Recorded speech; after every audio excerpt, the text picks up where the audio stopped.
Ken Betwa link परियोजना, बुंदेलखंड का उद्धार या विनाश? क्या हमारा बलिदान ही विकास की कीमत है? क्या हम संतुलन बना पाएंगे? देखिए पूरा सच। कल्पना कीजिए, एक सुबह आप अपने घर से बाहर निकलते हैं। सामने वही खेत है जहां आपके पिता ने खेती की, वही जंगल है जहां आपका बचपन बीता, और वही नदी है जिसने पीढ़ियों से आपके गांव को जिंदा रखा। लेकिन अचानक सरकार कहती है कि यह सब अब पानी में डूब जाएगा, क्योंकि यहाँ बनने जा रहा है भारत का सबसे बड़ा नदी जोड़ो प्रोजेक्ट। सरकार कहती है कि इससे लाखों किसानों की जिंदगी बदल जाएगी, पर हजारों परिवार पूछ रहे हैं कि क्या हमारा बलिदान ही विकास की कीमत है? क्या यह परियोजना बुंदेलखंड की किस्मत बदल देगी, या भारत के सबसे खूबसूरत जंगलों और हजारों लोगों की जिंदगी हमेशा के लिए बदल देगी? आज हम किसी एक पक्ष की नहीं बल्कि पूरे सच की बात करेंगे, और वीडियो के लास्ट तक जरूर बने रहिएगा। दरअसल बुंदेलखंड जहां पानी सिर्फ जरूरत नहीं, जिंदगी है। भारत का बुंदेलखंड दशकों से सूखे की मार झेलता आया है। यहाँ बारिश कम होती है, भूजल लगातार नीचे जा रहा है, किसान कर्ज में डूबते हैं, और हर साल हजारों लोग रोजगार की तलाश में पलायन करते हैं। सरकार के सामने सवाल था कि क्या बुंदेलखंड को हमेशा ऐसे ही छोड़ दिया जाएगा, या फिर उसके लिए कुछ किया जाएगा? इसी सोच से जन्मा हुआ केन बेतवा नदी लिंक परियोजना का। अब हम जानेंगे कि यह परियोजना आखिर है क्या। योजना के अनुसार मध्य प्रदेश की केन नदी पर दौधन बांध बनाया जाएगा। जी हाँ, आपने सही सुना, दौधन बांध बनाया जाएगा। वहां से एक लंबी लिंक नहर के जरिए पानी को बेतवा नदी तक पहुंचाया जाएगा। जिस प्रकार सतलज नदी से इंदिरा गांधी कैनाल निकाल करके राजस्थान तक पानी पहुंचाया गया, ठीक उसी तरह से सरकार का दावा है कि लाखों लोगों को पीने का पानी मिलेगा। लगभग 6 लाख हेक्टेयर से अधिक भूमि की सिंचाई होगी। लगभग 103 मेगावाट की बिजली बनेगी। बुंदेलखंड की अर्थव्यवस्था मजबूत होगी, किसान की आय बढ़ेगी, पलायन कम होगा। लेकिन ये दावा हमेशा झूठ होता है। किसान हर साल वैसे ही मर रहे हैं, हर साल वैसे ही सूखा पड़ रहा है, लेकिन सरकार के इस पर कोई ध्यान नहीं है। कागज पर यह योजना किसी सपने जैसी दिखती है, लेकिन हर सपना बिना कीमत को पूरा नहीं होता है। दरअसल यह परियोजना केंद्र सरकार के जल शक्ति मंत्रालय यानी national water development agency NWDA और Ken Betwa link project authority की देखरेख में चल रही है। निर्माण कार्य अलग अलग पैकेजों में विभाजित है, जिनके लिए समय समय पर विभिन्न इंफ्रास्ट्रक्चर और निर्माण कंपनियों को अनुबंध दिए गए हैं।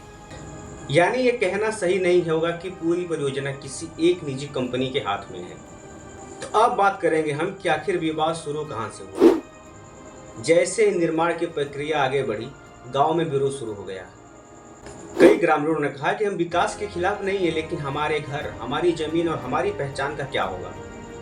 यहीं से यह परियोजना केवल इंजीनियरिंग का नहीं बल्कि इंसानों की जिंदगी का सवाल बन गई। स्थानीय लोगों की सबसे बड़ी चिंता, कल्पना कीजिए कि जिस जमीन पर आपके दादा ने खेती की, जहां आपके बच्चों का भविष्य है, अगर वही जमीन एक दिन पानी के नीचे चली जाए तो मुआवजे का चेक भी उस याद को वापस नहीं ला सकता। जबकि वहां के अस्थायी लोगों की प्रमुख मांगे क्या है कि उन्हें उचित मुआवजा मिले, जमीन के बदले जमीन, सम्मानजनक पुनर्वास और रोजगार मिले, वन अधिकारों की सुरक्षा मिले। हम विकास चाहते हैं, लेकिन अपने अस्तित्व की कीमत पर नहीं।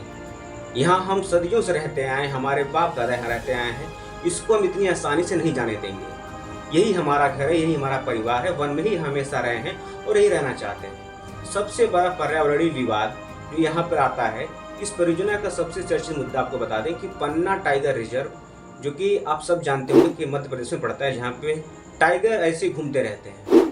तो आलोचकों का कहना है कि बांध बनने से रिजर्व का एक हिस्सा डूब क्षेत्र में आएगा, तो इसका सीधा असर बाघों के आवास पर पड़ेगा, गिद्धों पे पड़ेगा, घड़ियालों पर पड़ेगा और पूरे जंगल के पारिस्थितिकी तंत्र पर पड़ सकता है। पर्यावरणीयविद पूछते हैं कि क्या विकास का मतलब जंगलों का नुकसान होना चाहिए?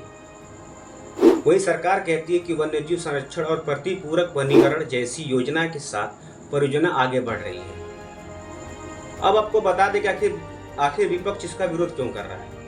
दरअसल विपक्ष और कई सामाजिक संगठनों ने कुछ प्रमुख सवाल उठाए हैं। क्या केन नदी वास्तव में इतना अतिरिक्त पानी है कि भविष्य में जलवायु परिवर्तन से पानी की उपलब्धता प्रभावित नहीं होगी? क्या हजारों विस्थापित परिवारों का पुनर्वास पूरी तरह न्यायसंगत होगा? क्या पर्यावरणीय नुकसान का सही आकलन हुआ है? जबकि दूसरी ओर सरकार का तर्क है कि अगर यह परियोजना नहीं बनी तो बुंदेलखंड आने वाले वर्षों तक पानी के संकट से जूझता रहे। अगर यह परियोजना सफल हुई तो कल्पना कीजिए, आज जहां सूखी जमीन है वहां हरी फसलें लहरा रही होंगी। जहां लोग पानी के लिए कई किलोमीटर चलते हैं वहां हर घर तक पानी पहुंचेगा। युवाओं को गांव छोड़कर शहर न जाना पड़े। अगर सरकारी लक्ष्य पूरे होते हैं तो यह परियोजना बुंदेलखंड के लिए सबसे बड़ा बदलाव ला सकती है। लेकिन अगर चुनौतियां नहीं सुलझी तो, अगर पुनर्वास अधूरा रहा, अगर पर्यावरणीय नुकसान अपेक्षा से अधिक हुआ, अगर प्रभावित लोगों को न्याय नहीं मिला, तो यह परियोजना आने वाले वर्षों तक संघर्ष और असंतोष का कारण भी बनकर रह सकती है।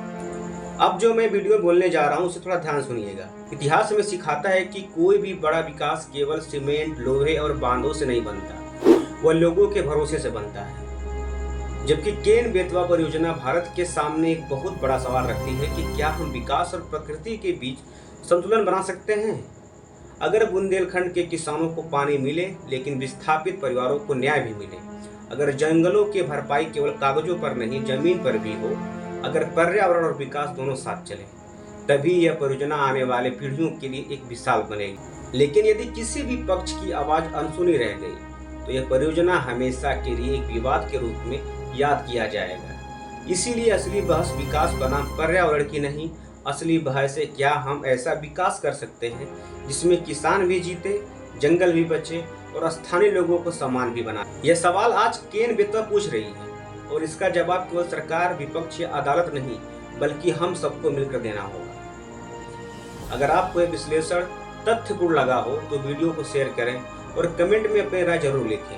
क्या यह परियोजना भारत के भविष्य की जरूरत है या इसे और बेहतर संतुलन के साथ लागू किया जाना चाहिए था? धन्यवाद।